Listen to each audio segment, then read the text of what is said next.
Hello, everyone. It's Jaden for Student Pages. Hope you're all doing well today. Today, we have another artist spotlight interview for you guys. We're here with more from Hard Life. How we doing? How you doing, Jaden? Thanks for having me, man. Hey, of course, my pleasure. So, just to get us started, then, if you could just give us a bit of background as to how you got into the music industry. Yeah, I've been doing music now for a very long time, but as a kid, I'd always write songs and listen to music, and I suppose like I formed loads of different bands when I was like at school, and then I just never stopped, man. And I met the other guys in the band like in Leicester. They were all in other bands too, and then we kind of formed this Leicester super group. I can't believe I've called it that. It definitely wasn't that, but they were all in other bands, and then we like got together, and yeah, we've been doing it ever since, man. We've been very lucky. We had like some success early on, and I suppose that inspired us to keep going, and here we are, like 10 years later, man. It's just been a crazy ride. I'd already heard of you guys, obviously, and known some of your music. I suppose like Onion was written at a time where I was fairly lost. I was really wanting to get some space and some perspective on everything that had happened in my career and in my life so far. I went out to Tokyo, and actually wrote it in my friend Yoshi in his studio, and his studio is called Onion, and I named the album after the studio in which I wrote it. But I suppose what sets it apart from the rest of my catalog is that I wrote Onion in a month. Wrote, and when I say I wrote it, I mean I wrote, recorded, produced it, mixed it, all of it with my friend Taka.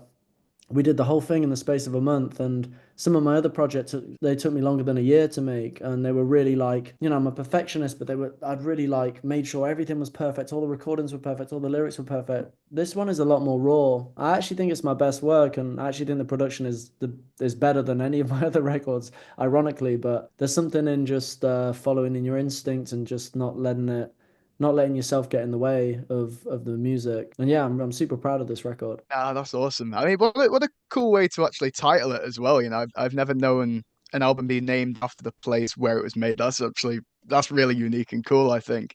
So, for the band's music as a whole, then, what genre would you say it fits into, or do you think it does fit into a genre? Oh man, that's something I've always struggled with. I think like as a creative, like I've always just kind of made whatever the fuck it is I want to make. And sometimes that's like pop music, sometimes that's more like hip hop leaning stuff, sometimes it's been more like indie, like variations of the band. It's like, I don't know, man. Genre, what's great about like I suppose my generation and certainly the generations younger than me, like maybe my generation was the first to do this, but we started to care less about genre. It was like with the Mhm. rise of Spotify and the accessibility of music, like all of a sudden everyone was digesting so much music, it didn't really matter what it sounded like. It just mattered that it like connected with you. And I think our project has been like fast moving and evolving. Like releases sound different from one to the next, and even on some albums I feel like from song to song like they're so different. I really don't know what genre it is, but when people ask me, I usually say pop music because that seems like the biggest overarching category that I could stick it in, but I don't really know, to be honest. God, man, I think everyone has people in their life that say they're not gonna amount to anything or never be able to achieve their goals. I think you just have to ignore those people and try use it as fuel to perhaps try prove them wrong. But I think you just need to live your life for yourself, man. Like it doesn't really matter what other people think. If you're like striving towards a place of kindness and compassion and happiness, then I think that's a good thing. And like it doesn't matter what it is you do for a living or how you get there. I suppose like with our career, like there's been so many bumps and along the way. I'm just like, I'm continuously amazed that I'm still doing this. There's been so many reasons not to, but we're here, and I'm just very grateful for every day that I get to do this for as a profession and as a job. It's an amazing way to spend my 20s. It's been brilliant.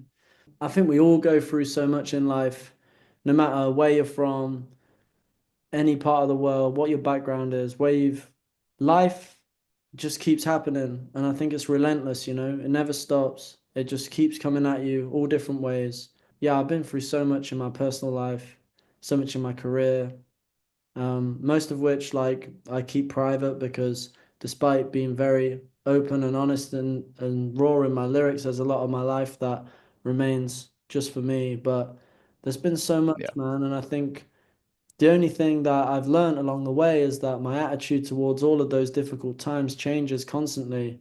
And I think that's a really refreshing thing to remember. Like, you might feel really passionately about something today and it might really hurt, but in a week's time or a year's time or a decade's time, you're going to feel completely differently about that. Chances are you probably don't even really care about that thing anymore, you know?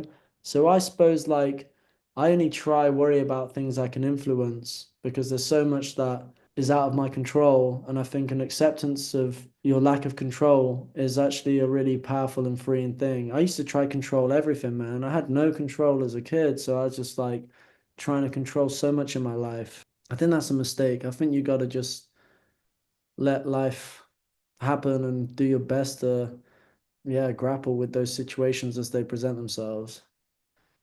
Yeah. No, powerful stuff. I mean, yeah, no, absolutely. You know, I think the more that you try and control what's in your life, the more frustrated you'll get. And it ultimately leads to nowhere, doesn't it? You know, it's like you're never going to be able to have that power. So what's the point in trying Exactly. to? Exactly, Yeah. man. I think if you Yeah, accept no. kind of like a superpower because everyone's trying to control every fucking aspect of the day, what they eat for fucking breakfast, blah, blah, blah, blah, blah.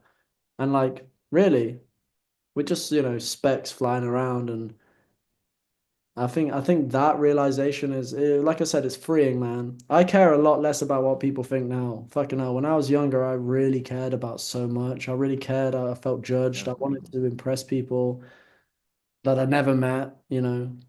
I keep my personal life completely off social media. I didn't even have social media until about 2 years ago. I'd done my whole career without social media, actually just employing somebody to run our social media because I didn't want anything to do with it. But I suppose like when we started Hard Life, I wanted to establish a closer connection with the fans, and I felt like the only way to do that in the modern age is to be on social media and just be there and let people message you and respond. And I've really enjoyed it, and I think social media can be a real force for good and connection. And I don't want to just completely say that I hate it. It's a very nuanced thing and it can be used in a great way. And I think social media has been really important for us to be able to have like a really honest and open dialogue with our fans. I know so many of our fans like, yeah, I think it would be impossible without social media. But the thing is like I spend so much time on there and so much of what I have to do now is like social media. And I suppose that's why I feel a little bit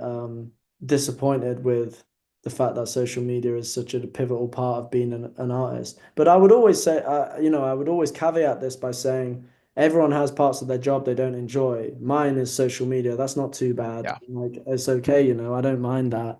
I'm very lucky to get to do what I do. So if I have to go on social media for an hour a day, that's fine. I'm not mad at that. I think this is good, actually. Yeah, this is good advice, maybe, who knows? But make whatever it is you want to make. If you believe in it, chances are someone else will too, because people aren't stupid. If you make something for someone else in the hope that they will like it, they ain't gonna like it. But if you make something that you really like, there's gonna be a whole load of people who are just like you that really like it. And like I've seen that. I've seen that in my work, in my art. Like whenever I've tried to make something, kind of sounds a bit shit, but whenever I've actually just locked in and made something that I wanted to make and I'm proud of it, people always connect with those songs the most. So Yeah. yeah, I think follow your instinct, follow your gut feeling, and make stuff you want to make and be brave and be vulnerable and yeah, I think if you're able to do that, then it will always break through. There's so much craziness that goes on behind the scenes. I mean, the obvious one would be like going through a lawsuit in public Yeah. against like a multinational corporation. That has been hard, but I think that's almost too obvious of an answer. There's so much politics behind the scenes with managers, labels, like tours, like mental health, so much stuff that goes on in music that never makes it to social media. I One day I intend to write it all down and tell people, but I don't know. I would say like certainly in most recent years, like getting sued was was incredibly difficult and something not only difficult, just something that I didn't expect. And it goes back to this idea of control. I didn't like the fact that it was very surprising and it kind of knocked me for six because I was like, what the fuck? Like I did not expect that to happen. And all of a sudden you're on the back foot from the get-go. Um, it was a lot, but again, I feel differently now. I've put one foot in front of the other. I'm here, like things change. And like humans are incredibly resilient, you know. Like bad shit happens to all of us all the time, but we can keep going and I think that's a good thing. We're going on tour at the end of the year. We haven't been on a headline tour for like 2 years, so we're so gassed. We're gonna like, yeah, I just can't wait, man. It's gonna be crazy. You guys have got a legendary road ahead of you. I hope it all goes very, very well for you. Thank you ever so much. Appreciate it. Thank you for having me.